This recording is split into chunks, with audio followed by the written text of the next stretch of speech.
software? Do we have the hardware to continue working in remote environment, in remote mode? The second one was more legal. The virtual environment does interfere with the final outcome. That means the award, the enforceability of the award. So they were the two issues on the table at that time. As for the first one, whether technological issue, whether we were ready, we could do it, the answer was yes. We took advantage of internally of a smart working program that has been launched by the Milan Chamber 3-4 years ago. So we were already there. So from literally from Friday to Monday, we switched from in-person to a full smart working environment, 100%. So we could make it. That's internally. As for the let's say the service, also the answer is yes. And I give you few data. First of all, we could take advantage of an article of our rules, that is Article 20, I guess 27, second paragraph of our rules that does grant the arbitral tribunal to decide how to conduct the proceedings and the hearings and so on. Just to give you a few data. In the last 8 months, 9 months now, so the beginning of March, the end Good morning. of October. Sorry? I heard someone. Okay. In the last 9 months, we organized 184 hearings. Okay, 184, and 159 out of them were virtual. 13 were partially virtual, so that means one witness was there, or maybe the tribunal, and the other were remotely connected, and only 12 were in presence. So 12 out of 184. So it means that the answer was yes. And I give you some data also on our internal activity. We had 10 arbitral council meetings in 9 months, 10 months, whatever. So it means that the activity to administer cases never stopped. And that was, I think, very good. And I give you also data about mediation, that, as you know, it's another activity we are very active in. We had, believe it or not, we organized in 10 months 1,136 meetings. I would say meetings, not hearing, otherwise my people, they complain. Anyway, and 1,136, and they were all in remote mode. So I think that the answer is really yes. To the first question, whether we were ready, we could do it, we did it. So that was good. As for the second question, whether the outcome is enforceable, whether we render the service a useful service, usable for a service, I don't know. Because we have no case law, we have no pending case before a state court challenging an arbitral award because it has been conducted virtually. So far, so good. We have no pending case, so that's good. My feeling is that also the second question will be yes, because I really don't see how successfully might be challenged successfully an award, because some hearings has been organized virtually. We all know that we have a right to be heard, fundamental right to be heard. We all know that due process principle is a principle of procedural law. We all know that the right of defense is a fundamental right. Fine for me, but I do not see anywhere that those principles must be, let's say, performed in person. So provided that the parties had the opportunity, equal opportunity to use technologies, equal opportunities to express their position, then personally, I don't see any difference whether they express their position, where they express the right of defense on a video or in person. So and now also in this country, in Italy, it's not so easy actually to successfully challenge an award. So our Court of Appeals are quite, you know, they don't buy any challenge so easily. So my prediction is that although we have no pending cases today, that it will not be easy to annul an arbitral award because hearings have been held virtually. So to conclude, I think that the machine never stopped, and that's good. Also because of the structure of the Milan chamber, but also because of the tool that is very flexible, arbitration. So it proved to perfectly fits with the situation. I think that it showed that the arbitral institution role is crucial, even more than before. I would say almost essential, as well as the role of the chair of the arbitrators. Collaboration of the party would be essential, but we cannot give for granted. So that's my conclusion. I think after this pandemic, I think that the arbitration will not be the same anymore. Hopefully, will not be the same. It will be better. Arbitration 2.0, I think, will be better than arbitration 1.0. Probably there will be an hybrid situation, but I think that's the future. We have to learn the lesson and take advantage of what we experience. And this is just my thought, and now it's open to everybody with some discipline. Otherwise, who wants to take the floor?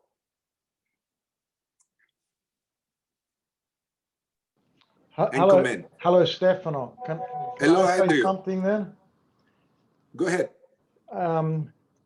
I was chairman in a tribunal before using the Milan chamber rules, and we had one hearing which worked very well, and then unfortunately the respondent went bankrupt, so the proceedings stopped. But I think that it all worked very well in remote. My only comment with respect to what Stefano was saying was that if we're doing hearings in remote where there's cross-examination taking place and where we have to decide on the credibility of witnesses and so on, then we need to, I think, be able to use the technology to ensure that there isn't witness coaching or other people in the room suggesting answers, which I'm afraid I've even seen when hearings are taking place physically, when Correct. People are passing between computers answers to the questions and so on. And so the tribunal needs to be very careful about that. And if there are accusations that there has been witness coaching, it's come out, then obviously then the award is, it's possible that the award later on may be set aside for lack of due process.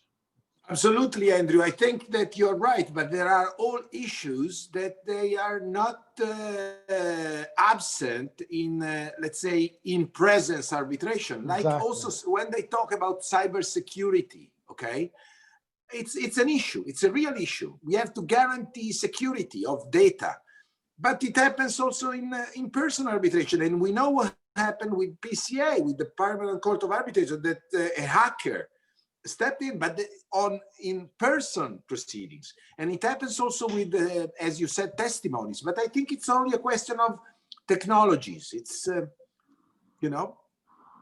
Yeah, I agree. So it's going to be a continuing evolution of development of technology now. Good morning. Thank you, Stefano. Congrats for being today. Really, I miss you so much. I would like to be there. Anyway, I'm here in Rome, not in Madrid, because since March, I'm here working in Rome and no movement. Anyway, I think it's an attitude nowadays, because as Andrew has just said, I consider virtual is other situation that need everybody understand much better.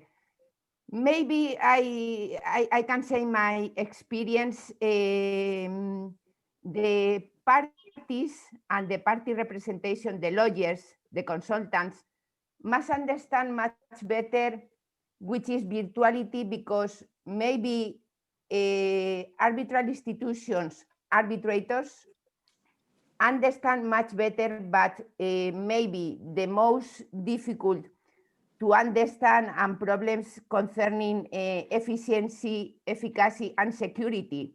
And I agree with you, it's the same virtual or presential problems with security.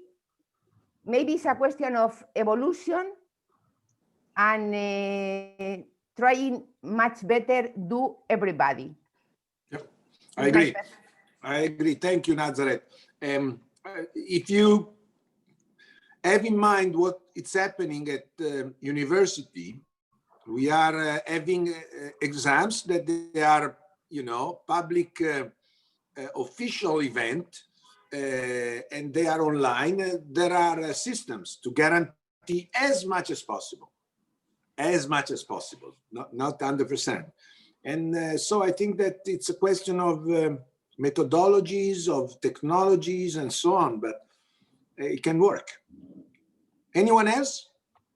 I'm not only having coffee, I'm also having some, you know, snacks, like a real coffee break.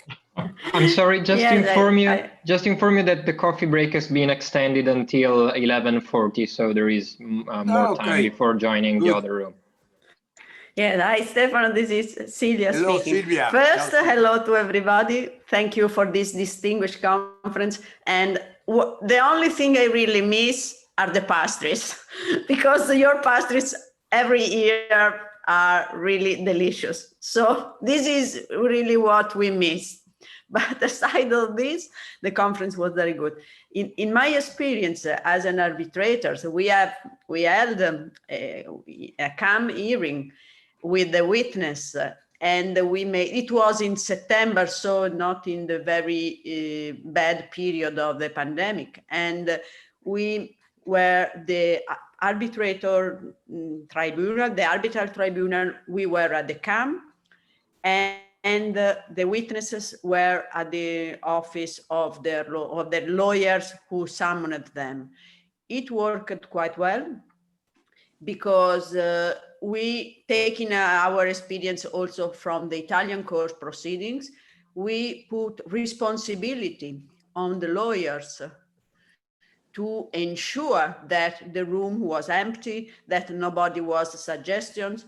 So having the possibility to have the witness in the same place of the lawyer, and this is unfortunately not always the case, we can put responsibility on the lawyers. Of course, not all lawyers are perfect, but this is can give some more reliance to the whole proceedings. And everybody was quite satisfied, or at least they said so.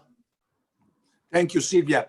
I didn't want to hear that CAM was the only one.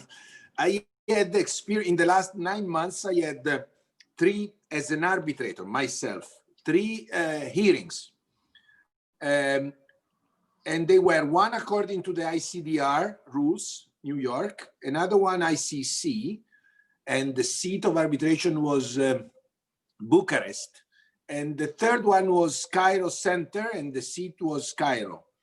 I did not travel. Two out of the three, I am a chair. And the New York hearing, I was co-arbitrator. But the other one, I was a chair. And they worked perfectly. The one in Bucharest, I was the only one not traveling. All the others, they were in the same room, big room with distance and everything, included the witnesses. And we had the breakout rooms as arbitrators. It was 2 days. It was evidentiary hearing. We had, it's a construction case. It worked perfectly. The other one in Cairo, the parties were not very, helpful. They were fighting a lot, very, very strong fight. But the arbitrators were the only one in remote. The parties were in one room only, all together. But the three arbitrators, myself and my two colleagues, we were sitting in our home. It worked at the end perfectly, although it was difficult because we had to handle obstruction. The other one in New York, fantastic. I had 3 screens, one with the transcript, one with all the document that I have on my computer, and my iPad, the hearing. It's really, and it's the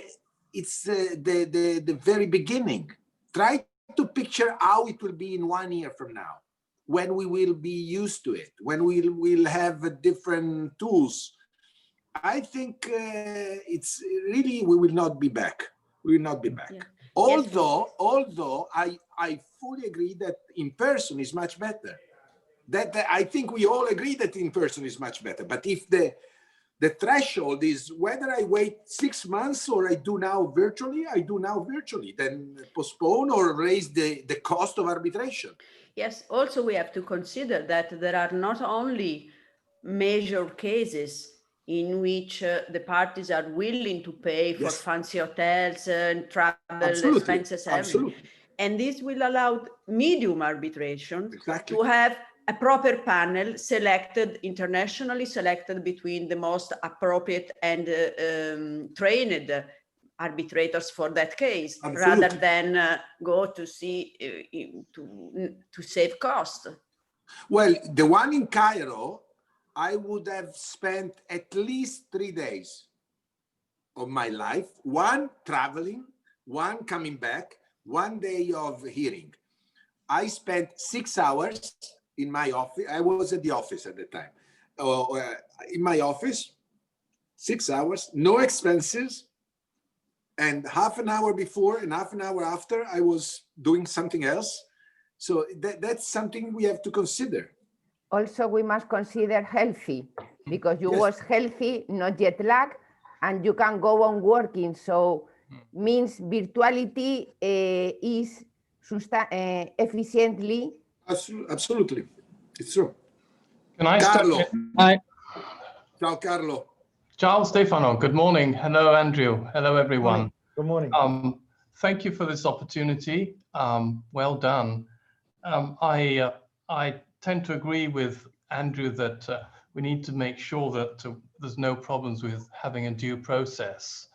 But I think if the chamber can do something, that might be trying to put together a set of rules, because I think what we need to do is to help the lawyers educate their clients. It's not only a question of educating the lawyers, but getting the lawyers to prepare their clients for something different. This is what I find. I find it, especially in mediation, not only in arbitration. I do more mediation than arbitration, that the lawyers are getting used to this online dispute resolution.